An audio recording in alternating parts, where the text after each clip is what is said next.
Alright folks, how's it going? So it's that time again. We're going from the 13th of June to the 27th of June.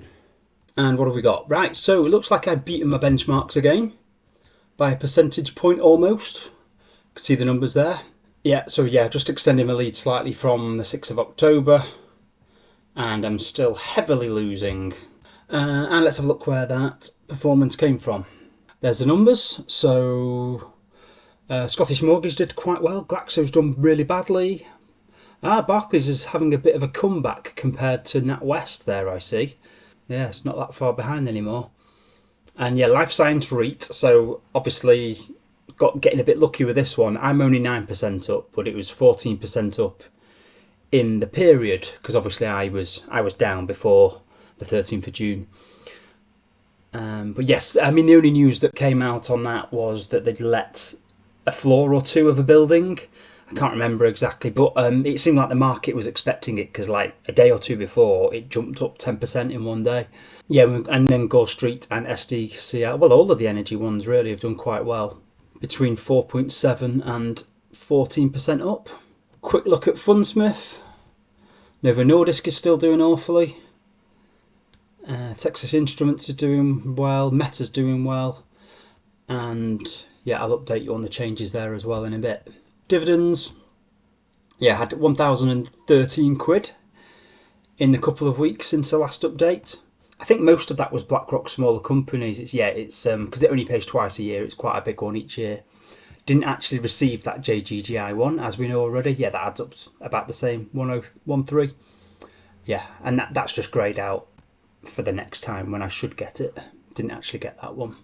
We can see here I've got penciled in a little bit more modest 7.26% rise, which is what I've been hoping for. But anyway, I'll show you why that happened if we look at the notes. Alright, so on the 17th of June, I just had a rush of blood to the head and I made some changes that I'd been pondering for a long time. So as we can see here, well, I've given the reason first. My reason was I don't like expensive things, and I've always disliked having L'Oreal and LVMH in the portfolio. This is the sort of thing where I need a fund manager to make my decisions for me, because holding stuff like that doesn't sit well with me, because I can't imagine myself ever buying. I buy the cheapest shampoo I can find, Tesco home brand normally, and LVMH, I would never buy anything that they sell. It's all overpriced. So I don't know. I think the world was getting more sensible, and I think where the market has had expectations for companies like this, that Asia would be a growth engine for them. But I think Asians are more sensible than that. I think they will create their own, and I think that happens in a lot of industries. I think they're more sensible. I actually have no insight really. I just have faith that Asian people are more sensible, and they'll go for more logically lower cost options when they appear in their own countries. Yeah, so I've got rid of L'Oreal and LVMH. LVMH was a massive loss. I can't remember, probably over 40% loss, I would say, since I bought it. But on the other hand, for years and years I owned the Fundsmith open-ended investment company, and that had LVMH as one of its biggest holdings. So actually, when I held that fund, I probably had lots of gains from LVMH before I had lots of losses more recently.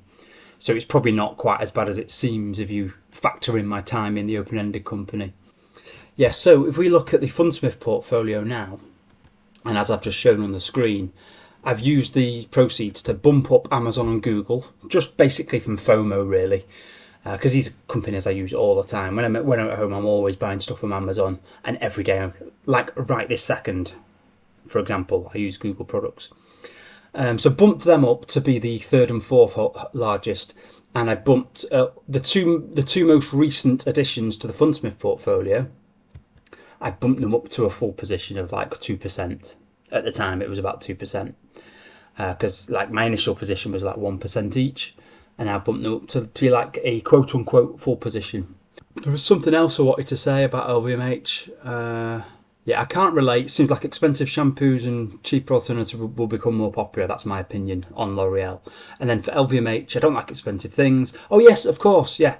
Also, JGGI holds LVMH at, I think it's its 11th biggest position size at like 1.9%. So I was thinking I haven't really even sold it. If you think about the fact that Hint's just been taken over by JGGI, I've probably got about the same exposure to it anyway. So even if there is a massive comeback in LVMH, I'm no worse off than I was before because JGGI has a big holding of it. So yeah, so it's not the end of the world. Even if I'm wrong for selling it, it's not the end of the world.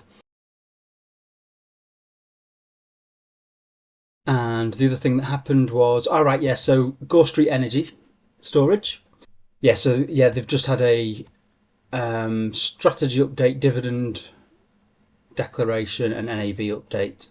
Yeah, so they've only declared 1p of this supposed 4p that would be coming eventually, and they've kind of earmarked an extra 3p special to be paid, to be kind of announced at some point down the road when they get the money for the tax credits that they'll be selling soon. I think that's why at the moment I've got only a 7% increase in my dividend projected, because I've just put 1p in for GSF there. And then obviously for 4880 of the shares, I'm going to reinvest it straight away and pretend I never got that dividend.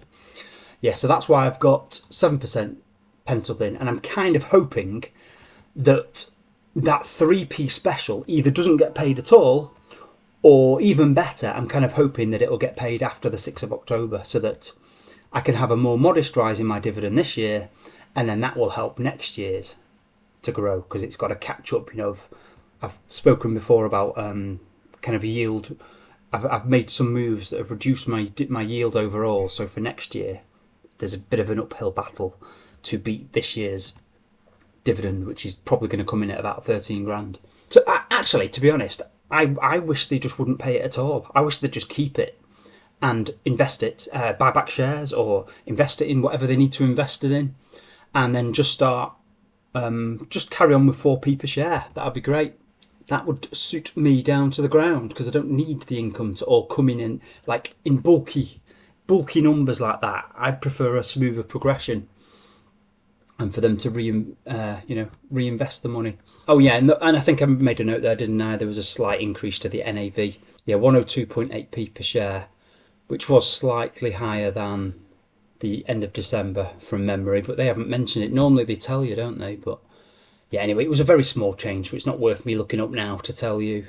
All right, yes, so that's, this is the usual stuff about changing the management fee.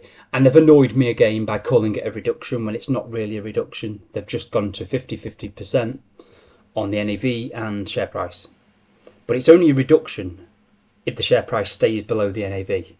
If the share price goes higher than the NAV per share, it stops being a reduction. So that's why it infuriates me when they keep calling it a reduction. Although that's pretty good though, isn't it? Termination fee in the event of takeover will be removed. That's like an invitation for a takeover, isn't it? And there's just a load of talk about... lots of talk about talking about what they should do about the discount. And I'm not too fussed what they do, to be honest. I'll happily just keep taking the dividend, and however it happens... I mean, to a certain extent, it's happening already, isn't it? I'm 17% up in the share price, and if we look at the discount now, it's a lot less than it was when I bought. It was over 40% when I bought. So all of these things, the discounts could just gradually come in, couldn't they, as the world realises they're too high. All right, that's that. And then not much to say here. Just got my SIP bonus, came through on the 24th of June, and I didn't do anything crazy this time. I just went for the highest percentage gain. Here in my GIA, I just went for the highest percentage gain, which wasn't actually LWI, but because Barclays is an individual company, I really want to keep that in trading 212. So I kept, I went for LWI, and again I ignored GSF because that's so small. It wouldn't have used the full SIP. It was about 4 grand, wasn't it? Where are the numbers here? Because obviously there's dividends that are getting paid within the SIP throughout the year. So in the end, it was almost 4 grand that I sold in the GIA and I bought in the AJ Bell SIP. And it cost me, well, it lost me 20 shares due to the spread and the stamp duty. So that's about £29 at the time. The share price at the time was about 29 quid I lost on the spread and the stamp duty. And then I also actually spent £6.90 extra getting those fewer shares because of the spread and the stamp duty. Oh, and the £5 trading fee each time as well. So that's 10 quid lost there. Well, that's part of it. The 10 quid is part of those two numbers. Yeah, so, but in terms of like lost dividend income, it's like what, 20 shares? So how much dividend income have I lost? If I change the holdings there to 20, I've lost £1.32 a year. So if you look at it in those terms, the cost of dealing and getting things in a tax wrapper isn't that high when you look at it in those terms. I was actually expecting a higher spread, to be honest.